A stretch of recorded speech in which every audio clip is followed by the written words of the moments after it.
Morning, everybody. No, first of all, thanks very much, Jim. Thanks for leading the soldiers, for you and Angie leading the soldiers and families of SMDCR Strat. You do a great job, and you're a great friend, so thanks very much. General Ham, thank you very much for inviting me to be here. You guys are very lucky. You guys are very lucky that you have somebody like General Carter Ham and Christie that are still ambassadors for the United States Army. Somebody that grew up from private to 4-star, from platoon to geographic combatant commander. Somebody that has seen it and done it and still serves to this day. That's pretty amazing. Thank you, John.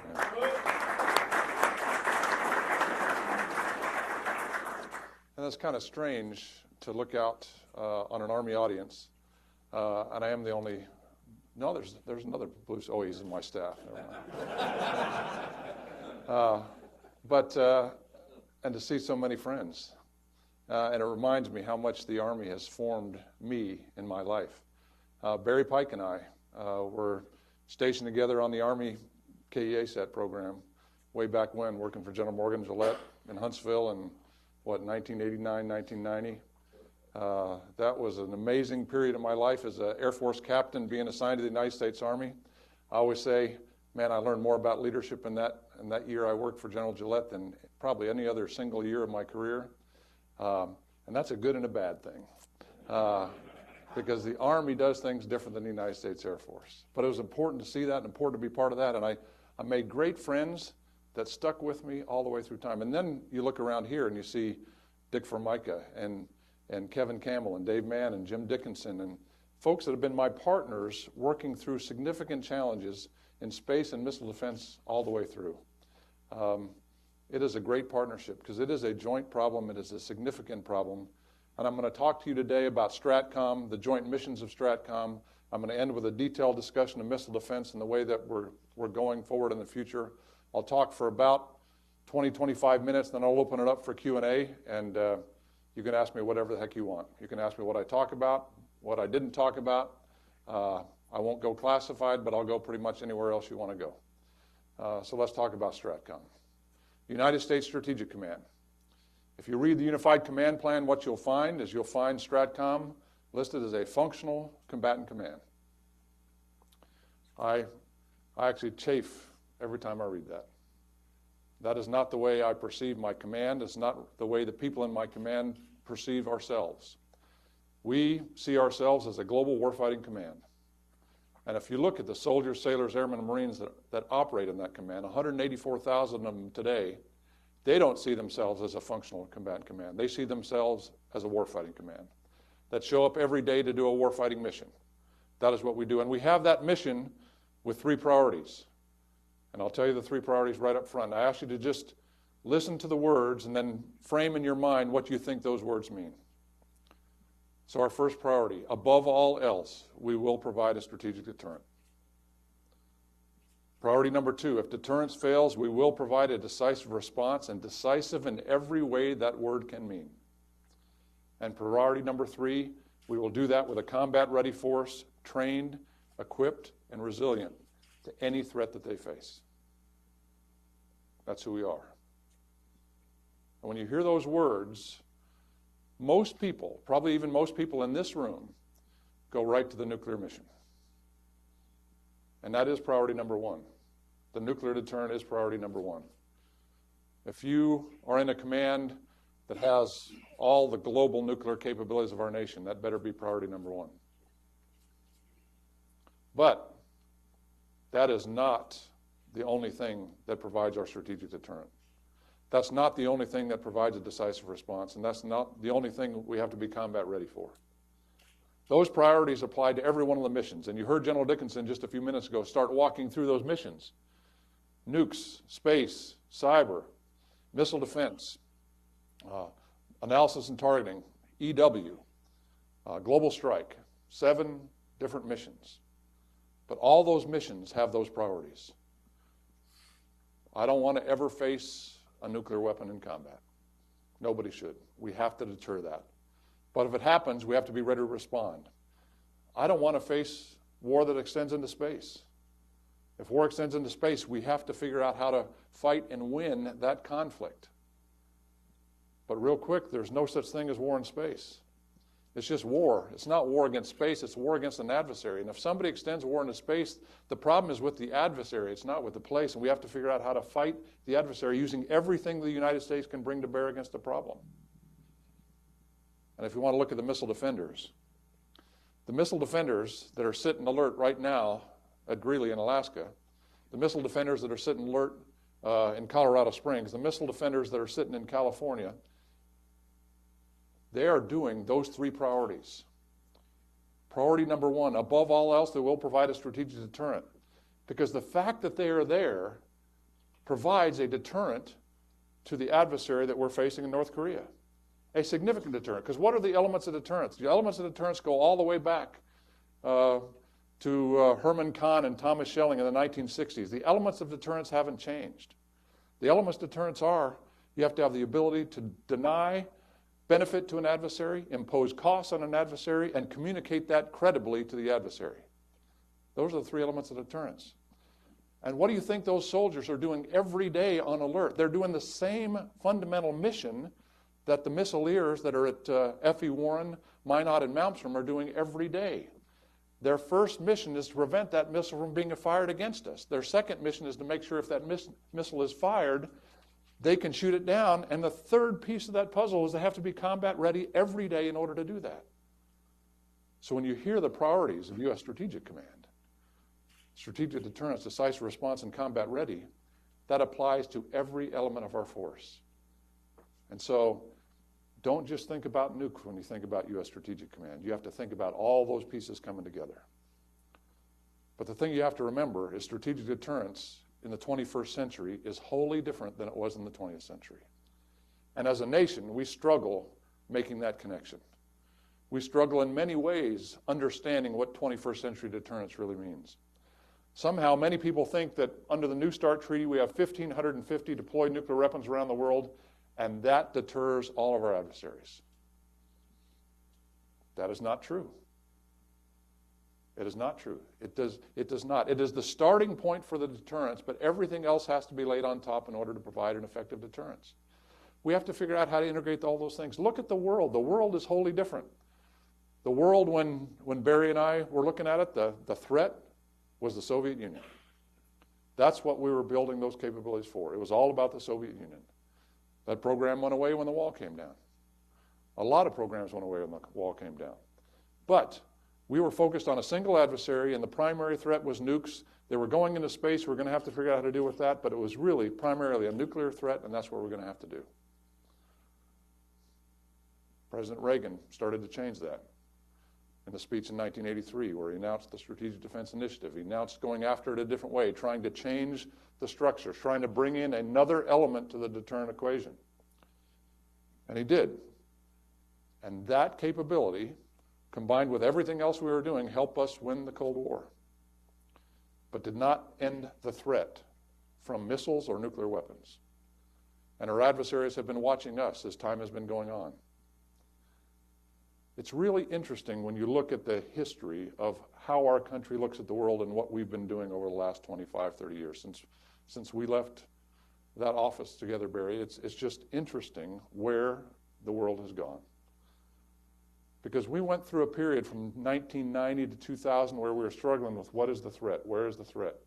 And then in 2000, we came up with a concept called capabilities-based development and planning. And most people in this room are old enough to remember capability-based development and planning because that became the mantra. And it was really based on a functional analysis of requirements. And it was based because there was no identifiable threat. Russia was our friend. China was not an adversary. North Korea was not a threat. We actually said those words. But the adversaries were watching us at the same time. And they did not look at it the same way. And we started this capability-based planning process, and the first problem with capability-based planning was during that entire period, there was still a threat. And if you started the nuclear piece was there the entire time.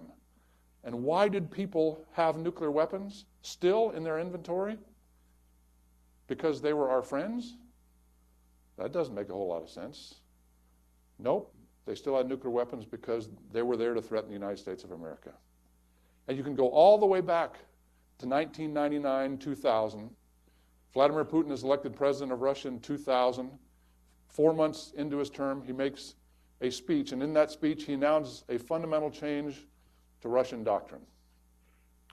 And that Russian doctrine now changes to say that the Russians now believe that in response to a conventional battlefield situation that is not going well, Russia will consider the use of low-yield nuclear weapons on a battlefield in order to change the equation. That is not a new piece of information. That was announced by Putin in 2000 and has been consistent for the next 18 years. That is part of the Russian doctrine today.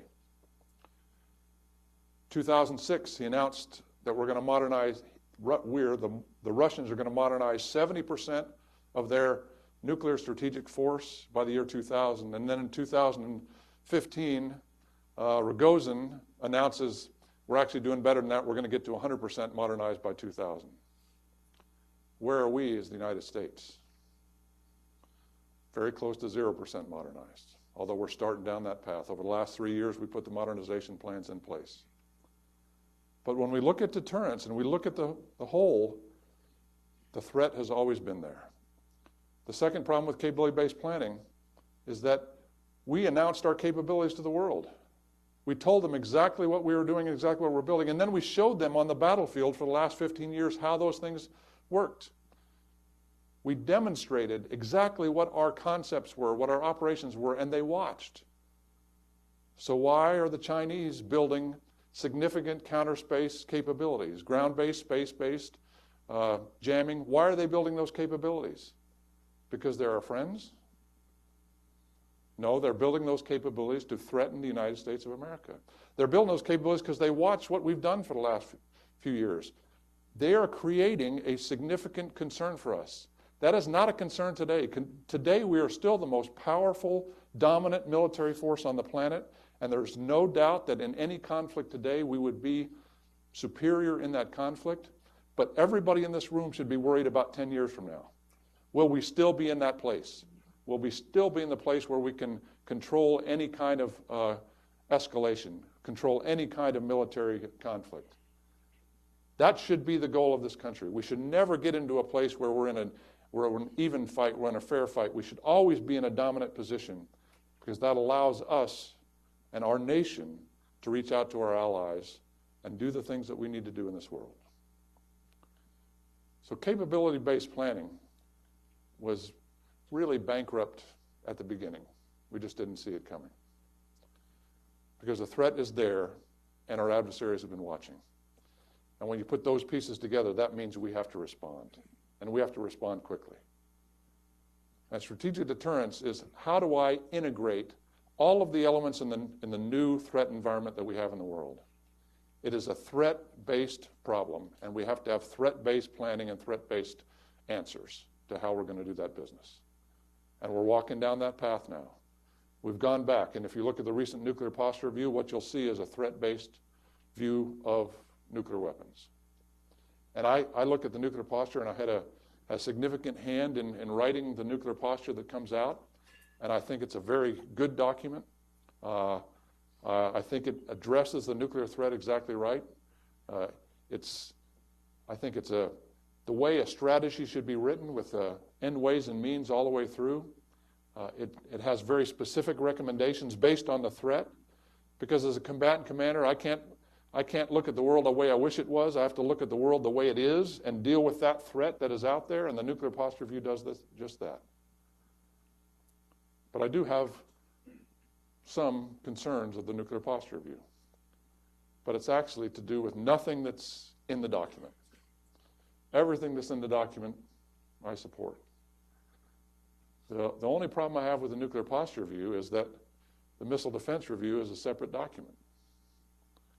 And when I look at strategic deterrence in the 21st century, it's a combination of all our capabilities. And right up front is offense and defense. If you look at deterrence, it's the integration of offense and defense. And we're taking our time right now to get the missile defense review right, to make sure it's aligned with the nuclear posture review. And I'm confident now with Secretary Root and Secretary Mattis and Secretary Shanahan looking at it, that we're going to be aligned with those things coming through.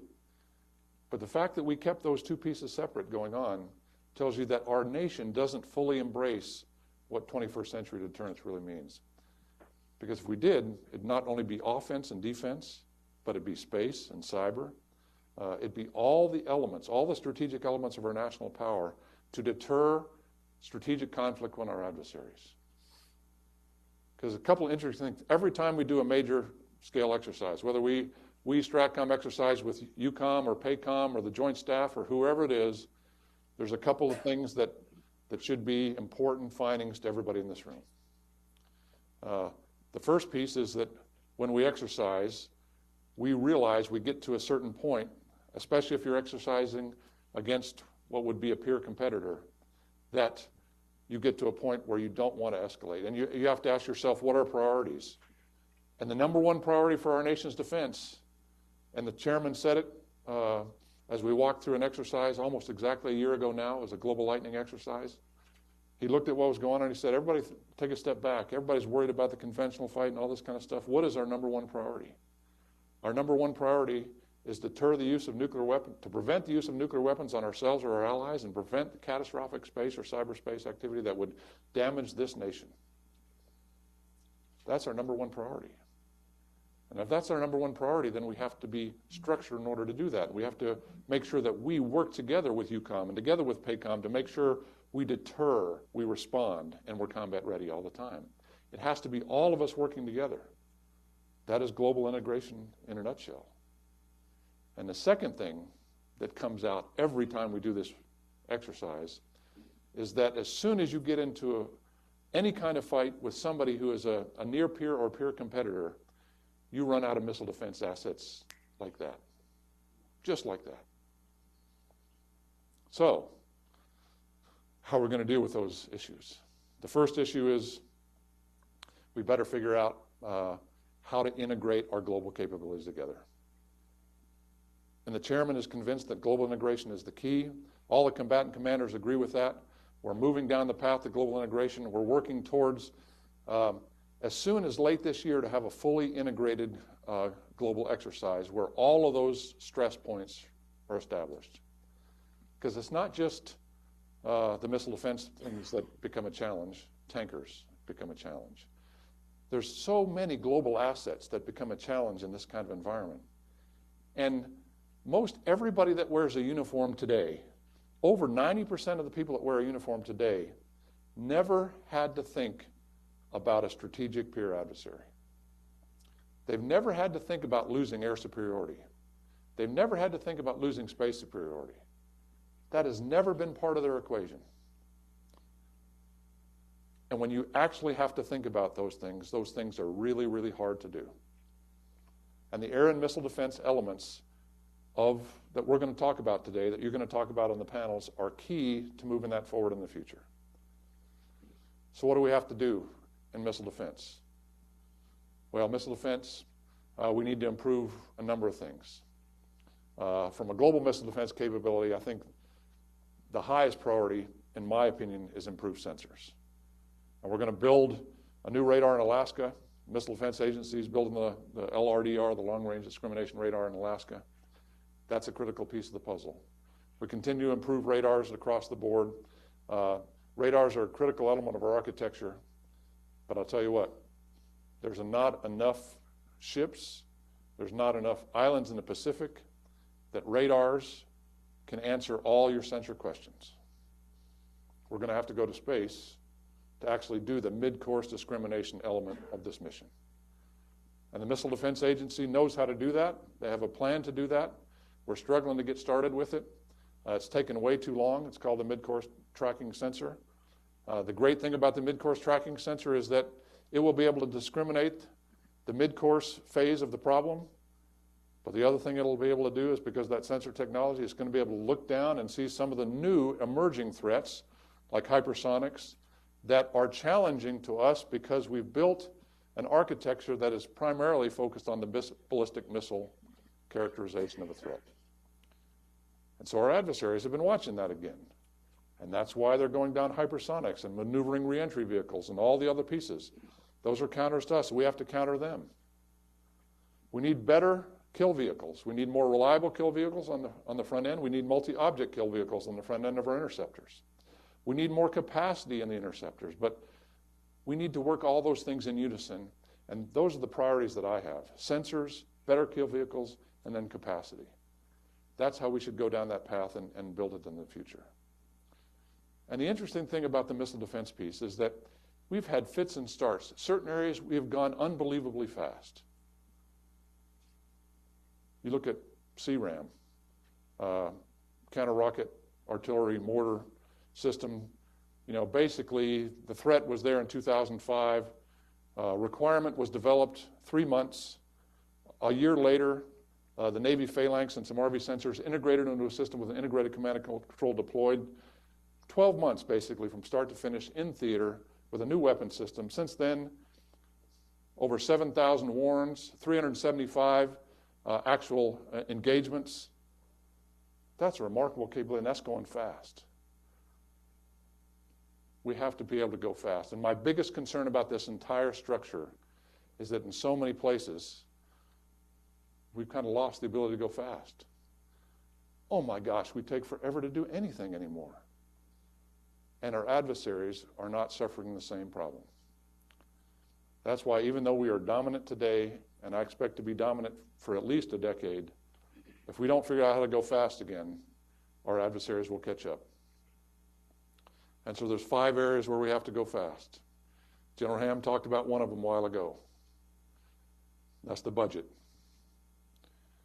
We've got to have a budget at the first of the year.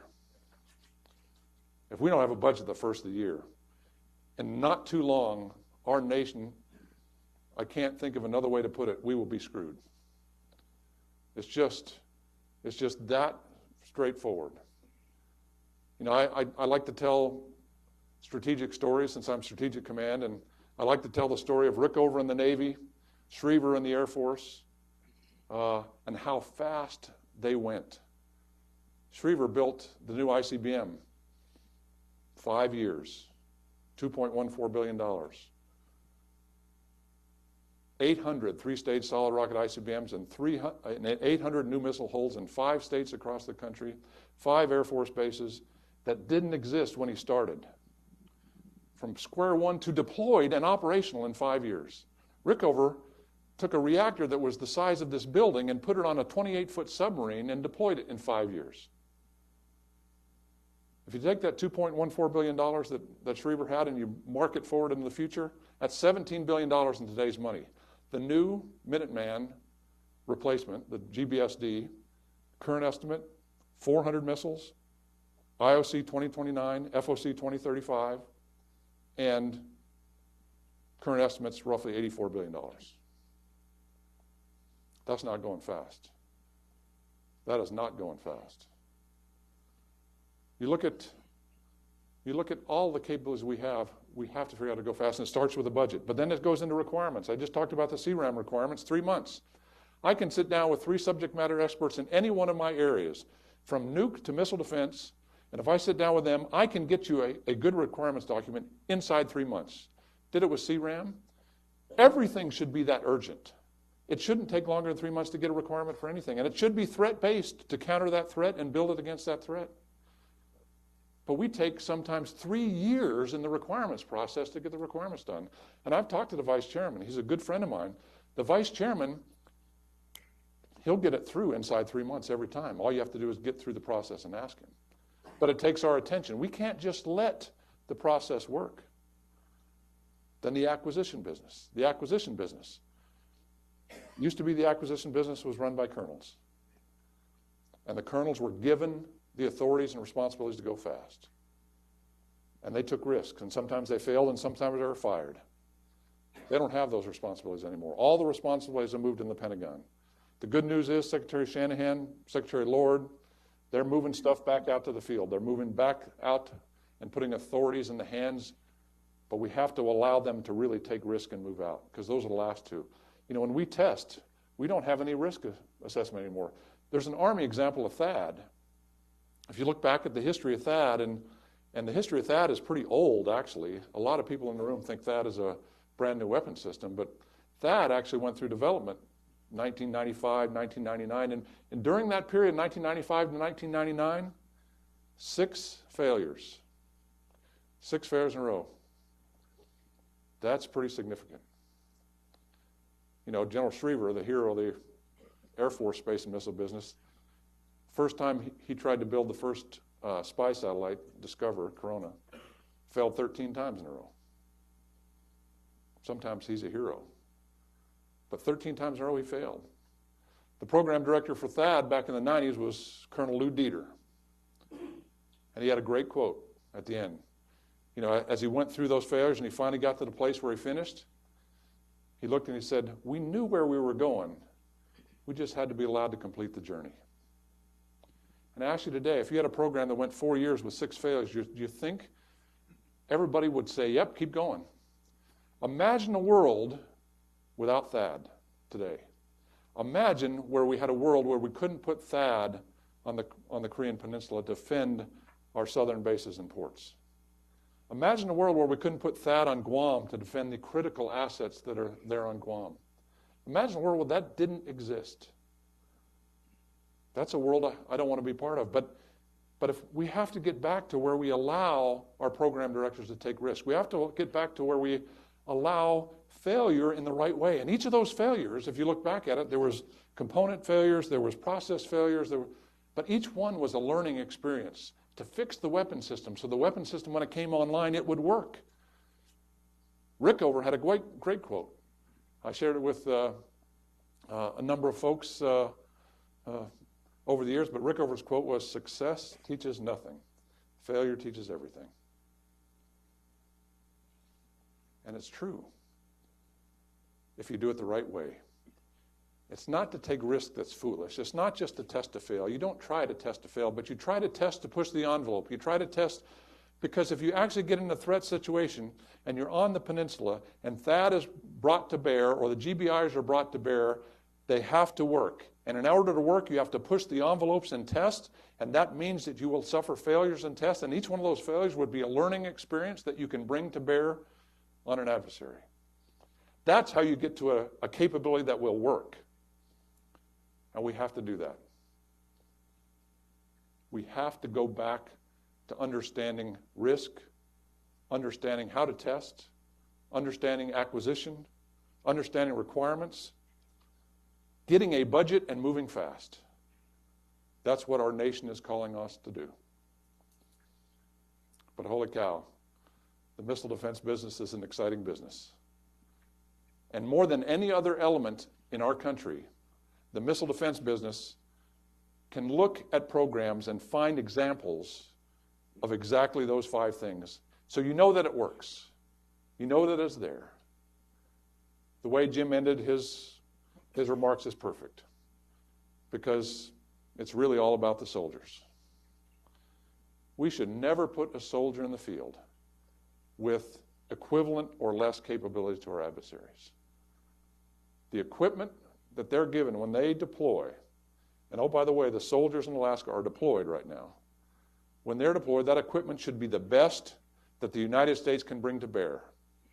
Not good enough, not equal, superior, and dominant. They're our sons and daughters. It's criminal if we don't give them the best. That's what we have to do. Because I've been a general a long time now. I never expected to be a general to begin with, but I sure as hell never expected to be a 4-star. But my son, about 5 years ago, he looked at me and he said, "Dad, I've been watching you ever since you made general. And I realized you don't do any real work anymore." And it kind of torqued me off when he said it, because, man, I feel like I work hard. But the more I thought about it, he's exactly right. I don't do any of the real work anymore. The soldiers on the pictures that General Dickinson put up, they do the real work. The airmen, sailors, and Marines, the sailors that are underway on the Alabama today, underway on the Tennessee, underway on the Pennsylvania, they do the real work. The airmen that are under the ground in the missile fields, they do the real work. The soldiers that sit and alert in Colorado Springs, reaching out to the missile defense guys in Alaska and California, they do the real work. Our job is to make sure that We lead them effectively. We make sure they have the right stuff. We train them so that they are combat ready when our nation calls. And if we do the job right, we will deter every adversary on the planet. And if we do it wrong, we'll have to bring a decisive response to bear. And if we bring a decisive response to bear, it better be decisive. That's who we are. That's U.S. Stratcom, and that's the missile defense business. So I thank you for your time this morning. I'll be glad to take questions.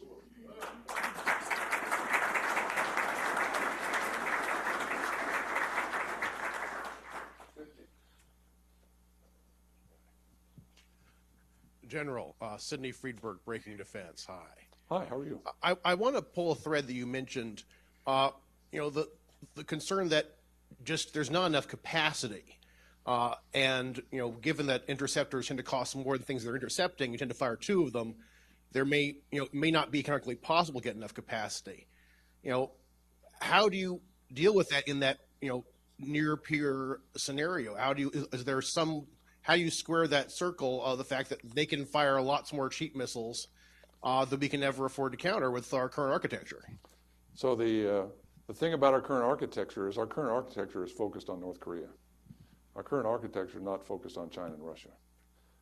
So the structure that we have right now with the interceptors, look at where they're based, look at the numbers, they're focused on the Korean threat.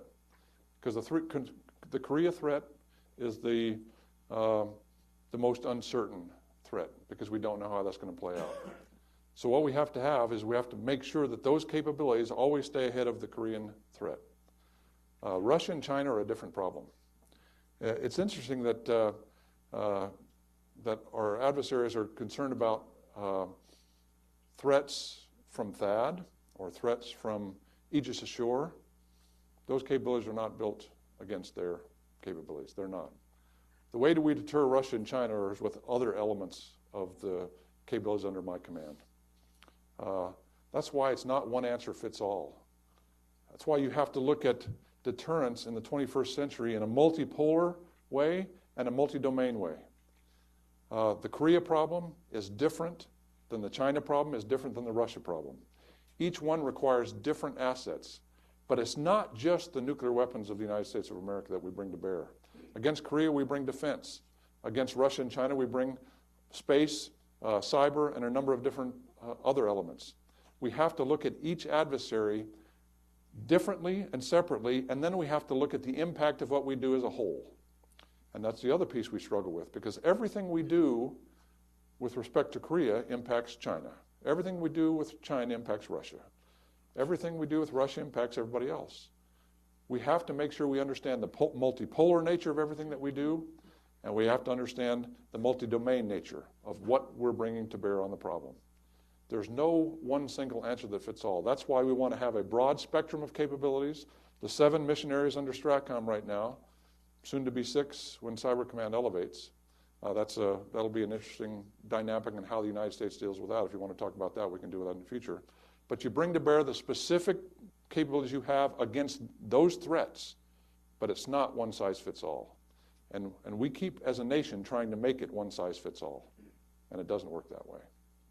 And I think we have to do a better job also explaining to our nation, as well as our adversaries, which pieces are surrounding their threat to the United States. And they are threats. All right, thank you. Sir. Thanks, sir, for joining us today. Jeff Wood from Northrop Grumman. How will the proliferation of adversary DE weapons change the deterrence framework? I'm sorry, you broke up in the middle. How will the proliferation of adversary DE weapons change the deterrence framework, and then when do you think it will begin to significantly affect that framework? So directed energy is an interesting challenge. I think directed energy has a huge potential on the missile defense side. By its very nature, though, if you get to a directed energy capability that can reach out into space, it could change the space dynamic as well. I had a boss once who was the Secretary of the Air Force that I went into a meeting with him, and it was on directed energy. And the person that was briefing him started briefing on this specific directed energy technology, and I'll just say he was selling it real hard. And the Secretary said, "Stop. Wait a second. I want you to look me in the eye. imagine a neon sign on my head that says, in the entire history of the Department of Defense, there's never been a directed energy system that worked. Now, start again. But we're getting close. We're getting close to where that technology is going to be and it's going to work. And I think it is going to change the defensive structure a lot. It's going to change the defensive structure because I think it's going to move the opportunity to intercept further to the left. If you look at Patriot, that's very terminal. THAAD, first word is terminal. If you look at GBIs still are in the kind of latter half at best of the mission. The further you can push it back, the better you are. And the day you can actually shoot a missile down over somebody's head and have that thing drop back on their head, that'll be a good day, because as soon as you drop it back on their head, that's the last one they're going to launch, especially if there's something nasty on top of it. And I think directed energy brings that to bear. But we have to worry about what that means to our capabilities as well. So anytime a new technology comes online, you have to look at the pros and the cons. I believe the pros in this case very much outweigh the cons because of how our systems are structured, how they're deployed, and where they work. But there's a lot of work to be done in directed energy to make sure we understand what the threat is going to be, how to respond to that threat, and then how to use that capabilities to our advantage. And I think we can do that, and we can do that in a way that can keep us ahead of our adversaries. But again, it goes back to the threat-based approach to looking at it. It's not just the capability. If you look at a capabilities-based approach, we're going to be looking at directed energy and doing all kinds of fancy stuff. Let's look at it from a threat. What is the threat? And that threat requires a certain capability to respond to it. Part of that threat is a missile threat against us that we could use directed energy against, but part of that is a directed energy capability that's going to be used against us. So we have to figure out how to counter both of those. And a threat-based approach to analysis is so needed right now, and we've got to get away from a little bit of the capabilities will always dominate every answer. Okay? General, Tom Carrico from CSIS. You mentioned 3 priorities for missile defense in this order: sensors, more reliable kill vehicles, and then capacity. But when I look at the 2019 budget for MDA and the services, I see in the first instance a capacity budget, buying a lot more, procuring a lot more stuff. And you mentioned the radars. In a sense, you're getting more capacity of radars. And in terms of space sensors that you spoke so emphatically about, it seems to still be kind of in the study phase. It's not going that fast. So is there a prospect to bring that to the left, to get that back in the first place where it needs to be? There is. I'll just hopefully point out the obvious. I did that intentionally. I think that when you look at, the funny part is one of the reasons I came to Huntsville back in 1990 is I was the system engineer on the Air Force element of SDI. I was the missile defense guy that was basically, if you remember back to the 1980s, at that point the Air Force was the sensor piece. The Army was the shooter piece. So I was the sensor guys. And back then we recognized right away that the ground-based element from a sensor perspective would always be deficient and we had to go to space. And we actually developed a concept for how to do that in 1988 and 1989, and it was right there, and it was actually affordable. It was going to cost a few $1 billion. But look how much money we've spent on radars. Look how much money we've spent on ground-based sensors. Look how much money we've spent on all those things, and then we still have exploitable holes. We have to get past that. So this is a concept that has been out there for 30 years. It's 30 years since 1988, and the nation has not stepped forward. We always get afraid of the budget in space. We always get afraid of the sticker. But as we're arguing about the sticker in space, we're spending billions other ways, and we're not getting to the ultimate answer that we need. It's not that we don't need ground-based radars. You have to have ground-based radars. Ideally, those ground-based radars are tied to the shooter that you're going to do, so you can get that wherever you're shooting, you have that tight shooter sensor connectivity. But you have to move that thing forward back towards the enemy, and in order to do that, you need the space-based sensor. So MDA has the concept right now, MTS. It's right there. The Air Force has worked with MDA. They agree on what that concept is. It's still in the conceptual phases. You're right. When you look at the budget, you see that. I want that moved to the left. So I believe that the threat demands that we move it to the left, and so I'm advocating for it. It's up to the nation now to decide how we're going to do that. But That's why I put the priorities there. Because I think in order for us to take full advantage of every shooter we have, you need to make sure you have the best sensors you can have so you can shoot early, and the best interceptors on top so you can shoot effectively. And then the capacity problem becomes less of a burden.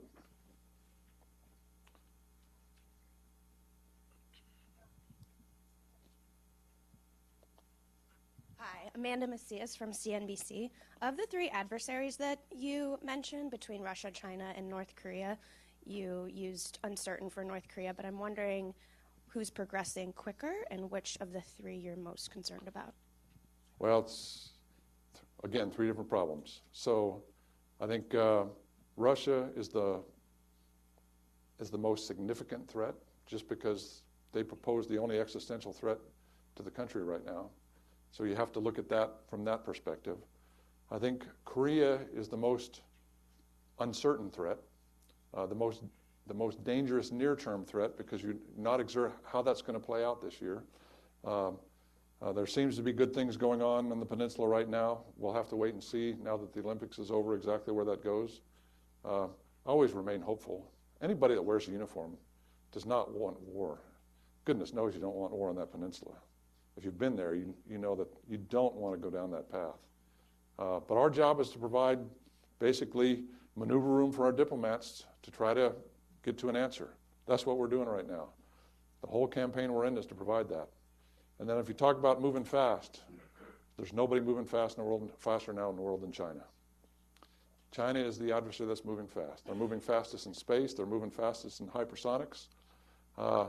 They still trail the United States of America in most categories, and certainly in capacity. But holy cow, they are moving fast. So we have to make sure that we deal with the pace of the threat, the existential threat, and the dangerous threat. And we have to deal with them all at the same time. And like I said, I wish I could look at them as friends and partners. But when you have weapons that are built, that are clearly built for you as a military officer, as a combatant commander, I don't get a choice. I have to figure out how to counter those threats, and I have to look at them as threats. Sir, thank you. I think that's all we have for you today. All right. Let's give General Hyten a big round of applause.